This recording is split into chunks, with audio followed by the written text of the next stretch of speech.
Hello everyone, this is Priyanshu Ranjan, MBBS first professional year IGIMS Patna. I also appeared in ICAR UG 2020 and cleared it with 401 marks out of 600 and my all India rank was 3500 approximately.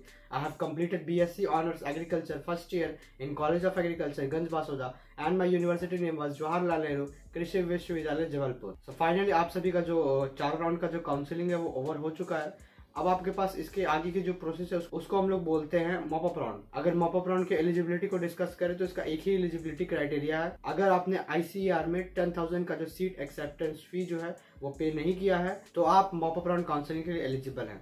मतलब अगर आपने first round में choice filling कर दिया, registration कर दिया 500 रुपया देकर के आईसीआर को और आपको सीट भी अलॉट हो गई, लेकिन आपने सीट को एक्सेप्ट नहीं किया, सीट को आपने अपग्रेड नहीं किया 10,000 का जो अमाउंट है उसको पे करके, तो आप सिंपली मॉप अप राउंड के लिए एलिजिबल रहेंगे. इस केस में आपको दोबारा से रजिस्ट्रेशन करने का जरूरत नहीं है. आप डायरेक्ट मॉप अप राउंड का जब चॉइस फिलिंग स्टार्ट होगा तो आप सिंपली अपना चॉइस फिल करके लॉक कर सकते हैं. वैसे स्टूडेंट्स जिन्होंने सिर्फ और सिर्फ रजिस्ट्रेशन किया था फर्स्ट राउंड ऑफ काउंसलिंग के टाइम, लेकिन उन्होंने चॉइस फिलिंग जो है वो नहीं किया था, तो वैसे स्टूडेंट्स भी जो है वो मॉप अप राउंड में एलिजिबल हैं. उनको मॉप अप राउंड में कोई भी रजिस्ट्रेशन फी पे करने का जरूरत नहीं है. वो डायरेक्टली अपना चॉइस फिल कर सकते हैं और उसके बाद अपने अलॉटमेंट का वेट करेंगे. वैसे स्टूडेंट्स जिनका फर्स्ट राउंड में काउंसलिंग मिस हो गया था, मतलब वैसे स्टूडेंट्स जो पार्टिसिपेट ही नहीं किए थे काउंसलिंग में फर्स्ट राउंड में, उन्हें फ्रेश रजिस्ट्रेशन करना पड़ेगा. अभी उन स्टूडेंट्स को मॉप अप राउंड में फिर से रजिस्ट्रेशन करना पड़ेगा. अपना एक फ्रेश रजिस्ट्रेशन करना पड़ेगा, आपको फ्रेश चॉइस फिल करना पड़ेगा. तो ओवरऑल समरी यही है कि अगर आपने 10,000 का अभी तक अमाउंट पे नहीं किया है आईसीआर को तो आप मॉप अप राउंड के काउंसलिंग में एलिजिबल हैं. बात मॉप अप राउंड तक ही नहीं रुकती है, इसके बाद होता है स्टे वैकेंसी राउंड. लेकिन स्टे वैकेंसी राउंड जो है वो आईसीआर कंडक्ट नहीं कराता है, वो कराता है यूनिवर्सिटीज अपने लेवल पर. जैसे कि कुछ अगर मैं सेंट्रल यूनिवर्सिटीज का नाम ले लूँ, जैसे आरपीसीआईयू और आरएलबीसीआईयू, ये दो जो सेंट्रल एग्रीकल्चरल यूनिवर्सिटीज है, यहाँ पर 100% सीट जो है वो आईसीआर कोटा के थ्रू फिलअप होता है. मीन्स यहाँ पर कोई भी स्टेट का कोटा नहीं है, तो जो भी एडमिशन होगा वो आईसीआर एग्जाम के एंट्रेंस के थ्रू ही होगा. तो अगर by chance by the way अगर मॉप अप राउंड में भी जो स्टूडेंट्स को आरपीसीआईयू या फिर आरएलबीसीआईयू अलॉट होता है और वो स्टूडेंट जाकर के रिपोर्ट नहीं करते हैं, तो इन दो यूनिवर्सिटीज की जो सीट वैकेंट होंगी उनके लिए फिर से एक और राउंड होगा जिसको बोलते हैं stay vacancy round. Stay vacancy round का जो इन्फॉर्मेशन है आपको यूनिवर्सिटीज के वेबसाइट पर मिलेगा. आईसीआर का इससे कोई लेना देना नहीं है. मतलब ये जो मॉप अप राउंड है वो आईसीआर का लास्ट राउंड है, लेकिन इसके बाद स्टे वैकेंसी राउंड होता है जो कि यूनिवर्सिटीज अपने लेवल पे करती हैं. दो यूनिवर्सिटीज का तो मैंने नाम बता दिया, एक आरएलबीसीआईयू और आरपीसीआईयू. यहाँ पर होगा ही क्योंकि इनके पास और कोई ऑप्शन नहीं है, अपना कोई स्टेट का कोटा नहीं है इनके पास. इनका 100% सीट जो है वो आईसीआर के थ्रू फिलअप होता है. ठीक है, अब बात कर लेते हैं मॉप अप राउंड के डेट्स के बारे में. तो देखिए मॉप अप राउंड का जो काउंसलिंग है वो आज स्टार्ट हो जाएगा. मतलब आज 28 तारीख है, आज जो है आप सभी का मॉप अप राउंड का काउंसलिंग स्टार्ट होने वाला है और आज से ही आप रजिस्ट्रेशन, चॉइस फिलिंग सब कुछ आप कर सकते हैं. और 1 तारीख आपका लास्ट डेट है चॉइस फिलिंग करने का. देखिए चॉइस फिलिंग काफी ज्यादा इंपॉर्टेंट है क्योंकि मुझे अभी भी ऐसे ऐसे कमेंट्स आते हैं कि सर मेरा रैंक अभी 5,500 के अप्रॉक्स है, 6,000 के अप्रॉक्स है, क्या मुझे बीएससी ऑनर्स एग्रीकल्चर मिलेगा. तो देखिए दोस्त, लगभग मैं आपको बता दूं बीएससी ऑनर्स एग्रीकल्चर 6,000 तक मिला है.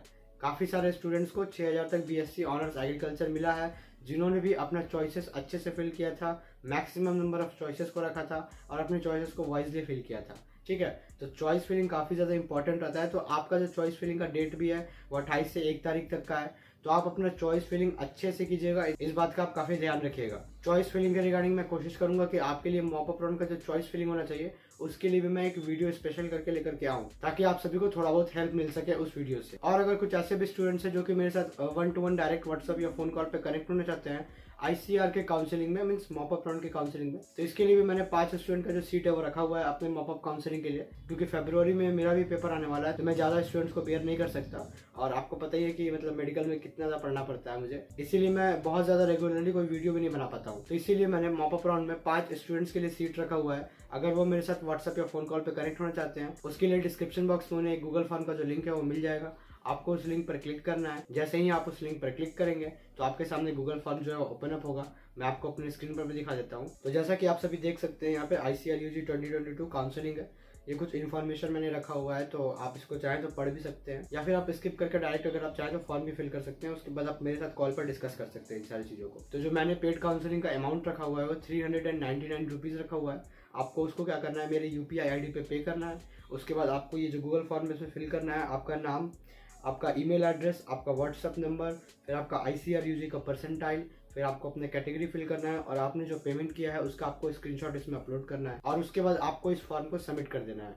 जैसे ही आप फॉर्म को सबमिट कर देंगे मेरे पास नोटिफिकेशन आ जाएगा और मैं आपको विद इन 2-3 आवर्स या फिर अगर बहुत ज़्यादा लेट हुआ तो आपको 4-5 घंटे के अंदर तो मैं आपको इजीली कनेक्ट कर लूँगा अपने व्हाट्सएप या फ़ोन कॉल के थ्रू। तो आपको उसके लिए चिंता नहीं करना है। ऑलरेडी मैं बता दूं आपको, जो मेरा first second third fourth round का जो काउंसलिंग था वो काफ़ी ज़्यादा सक्सेसफुल काउंसलिंग रहा है मेरे लिए, क्योंकि मेरे गाइडेंस के अंदर जितने भी स्टूडेंट्स ने मेरा पेड काउंसलिंग ज्वाइन किया था उन सबको सीट अलॉट हुआ है, सिर्फ एक को छोड़ करके, क्योंकि एक जो वो स्टूडेंट था उसकी रैंक 10,000 थी और उसने सिर्फ और सिर्फ BSc ऑनर्स एग्रीकल्चर ही फिल किया था। मैंने उसे इन्फॉर्म भी किया था कि आपको कुछ नहीं मिलेगा, लेकिन उसने बोला कि कोई दिक्कत नहीं है। तो अगर एक स्टूडेंट को छोड़ दें तो बाकी सारे के सारे स्टूडेंट्स, जिन स्टूडेंट्स ने भी मेरा पेड काउंसलिंग में एनरोल किया था, उन सारे स्टूडेंट्स को जो सीट है वो मिला है। तो अगर आपको भी अपना चॉइस फिल जो है वो आपको मॉडिफाई करवाना है मेरे साथ, या फिर आप मेरे साथ डिस्कस करना चाहते हैं कॉल पर कि इस यूनिवर्सिटीज में जाएं या नहीं जाएं, तो मैं आपको अपने पेड काउंसलिंग में सब कुछ डिस्कस करता हूँ। मैं कोई ऐसा लिमिट नहीं रखता हूँ कि हाँ आप बस 5 मिनट बात कीजिए, 6 मिनट बात कीजिए, ऐसा कुछ नहीं रहता है। जब तक आपका डाउट क्लियर नहीं हो जाता है तब तक मैं आप सभी के साथ डिस्कस करते रहता हूँ। तो that's all for this video guys, thank you so much guys and take care.